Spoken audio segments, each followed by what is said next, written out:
First question, Michael Coe, go ahead. Hey, Coach. So early in the second half, after Armando got subbed out, it looked like Doug was taking a look at his right hand very briefly. Do you know what was happening there? I don't, there was nothing wrong with his hand. Armando was fine. Okay, thank you.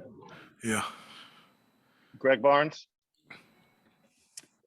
Hey, Hubert, is this just a good old-fashioned shooting slump, or was there anything that you've seen last couple games that have led to some of the shooting issues? No, tonight I felt like we were a little tired. It's been our third game in 5 days, and preparation for those games in between, and they also are going to class as well, and so I just felt like we were a little tired. But also, Boston College. There's a couple things from Boston College. Number one, they're really good defensively. They're always in passing lanes. They pressure you, and we just didn't handle that pressure. So much so it was difficult at times to get into our offense. We were dribbling the ball off of our feet. We weren't catching the ball in positions where we can do something. It was too far away from the basket, so you have to compliment Boston College. And also, they were coming in with the chip on their shoulder. The last time that we played them, they were coming off of a COVID break for their entire team, and I think they had only practiced twice before they were playing us, and we played really well. And one of the things that we told the guys that it would be a different Boston College team because they're competitive. They always pride themselves on perseverance and being strong and tough, and so we let them know that this was going to be this type of game, and there were parts of the game we just didn't handle it very well. Andrew Jones. Hey, Coach, obviously when things go really well and the numbers look great, a team could feel good and get some confidence from a game. But when you win a game, for lack of a better term, winning ugly like tonight, can you also gain a lot of confidence knowing that you can pull it out when a lot of things were kind of tough and didn't exactly go as smoothly as you would like? I do. A win is a win, and one of the things, and that's why that I talk a lot about, excuse me, with the team, about us being really good defensively, and that's why I always talk about energy, effort, and toughness, is because those are things that are in our control and things that you can bring every given day. As good as we are shooting, there are going to be times throughout the year, there's going to be particular games where, you're not shooting the ball well and you're not finishing around the basket. And so, you're going to have to get stops and you're going to have to rely on the defensive end. And so at times I didn't think we were playing really good defense. I felt like they were missing as opposed to us stopping them. But towards the end, when we needed to stop, we got the stops. And when we needed a basket, we made a basket. There's one thing, that I'm really encouraged about, from an offensive end. We didn't shoot the ball well, but this is 3 games in a row that we've done 2 things. Number one, we get to the free throw line, and so we shoot 20 or 25 from the free throw line, and then we're attacking the offensive glass, giving us more opportunities to score. And I think the biggest offensive rebound was Leaky when he went to the offensive glass and was able to score, and I think that put us up by 7. So even though we didn't shoot the ball like we normally do, we were found ways to be able to score in combination with getting stops when we needed to. Thank you. CL Brown, go ahead. Hey, Hubert, kind of on that tail end of you talking about the defense. I mean, 16 points in the second half, has to has to bring a smile to your face, right? So I was just curious, what when you were doing things right, and that's been an area you've struggled at this season, what do you feel like you guys did best defensively? Well, I thought what we did best defensively is pressure the ball. That's something that we've talked about, the last week, is that we have to do a better job pressuring the ball, and that makes teams run their offense a little bit further out. So I thought at times we did that really well. The other thing that we did is we weren't affected by any screens. We got over screens, we got through screens, we got under screens. We didn't allow screens to be an excuse to not be able to guard our guy. Another thing is I thought we did a really good job defending the three. They're not a great, Boston College, not a great three-point shooting team, but they have guys that have the ability to shoot the ball from the outside.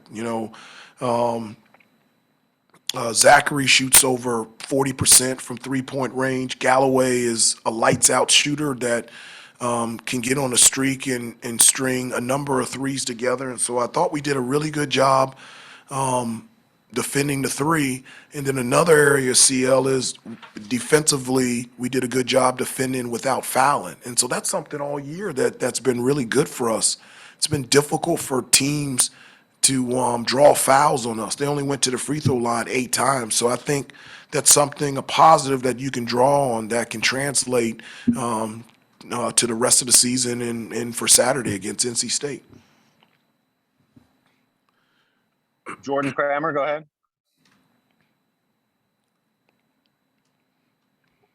Hey, Coach, I know Armando obviously didn't have kind of the shooting night that he would like to have, but he's been out here now for about 20 minutes, putting up shots after playing 38 minutes in a game. What does that say just about him and kind of his commitment to this team?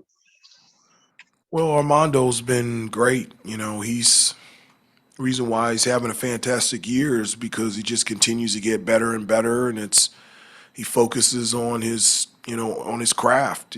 Every day he's preparing, he's practicing, and he's playing to the highest level. And since he's gotten back-to-back 29-point games, the attention to Armando has stepped up a number of levels. And so it's a combination of things. Number one, Armando being able to adjust to the heightened defensive effort of opposing teams, not allowing him to catch the ball close to the basket and be able to get to his spots.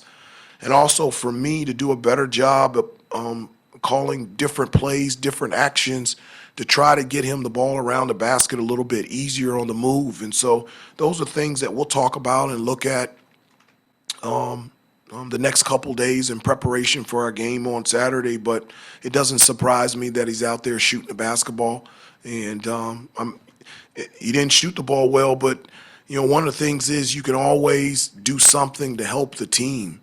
And something that Armando has done at the highest level, whether it's in the ACC or the country, is rebound the basketball. He had 7 offensive rebounds. He had 18 rebounds today. So, yeah, he didn't shoot the ball really well. But, huge determining factor for us being successful today was because of his energy and his effort on the boards. Ross Martin, go ahead.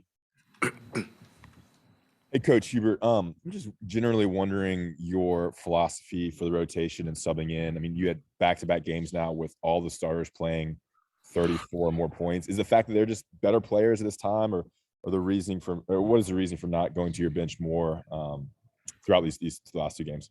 Well, I was really encouraged by the bench. Kerwin went to the free throw line for the first time this year and made all three free throws, and then he was able to hit a 3 in the first half. There was a situation in the second half. I felt like we missed him in the corner. We were in transition. He was wide open right by our bench, and I thought it was a great situation to get him the basketball and be able to score. I was really happy with Kerwin. I thought he also did a really good job defensively as well. And then Puff only played 4 minutes, but his energy and his effort was terrific. He was all over the place, getting loose balls, attacking the offensive glass, and Justin did a good job the minutes that he was in. I don't really focus on the number in terms of the minutes. I focus on the production and what they did out there on the floor in order to put our team in a position to win. And I thought Justin, Kerwin, and Puff, I was very proud of them. Riley Davis. Hey, Coach, both Caleb and Leaky talked about holding Boston College to 16 second half points, something they prided themselves on, and a lot about keeping that tenacity when the shots weren't falling. And I know we're about a week out from the next road game, but how do you keep that same energy when you leave the Smith Center going forward? Yeah, I wish I knew. That would be great. But the way that we played last week on the road, one of the things that I've told the team is that's not you. It was just 2 games, it was 2 games on the road. And so, at the beginning of the year when we had great road wins against Georgia Tech and College of Charleston, at the beginning of the year, everyone was praising us, our poise when we were away from home. And so, at the end of the day, we didn't play well our best last week, and it happened to be away from home, but it's not an indictment on who we are. We're a good basketball team, and, we get another opportunity on Saturday at home, and when we have to go away, we have an opportunity to play our best basketball on the road, and we'll see where we're at. Thanks, Coach. Okay, we got time for one more. Adam, go ahead. Hubert, you mentioned in your opening that you felt like you guys might be a little tired. The next couple of days, I mean, I don't know, you try to break up the routine a little bit? Do you try to do anything fun? You see how like some NBA teams play like I think the Warriors were playing like softball or something in their arena the other night instead of practicing. I mean, like, do you try to mix things up at all to keep these guys fresh?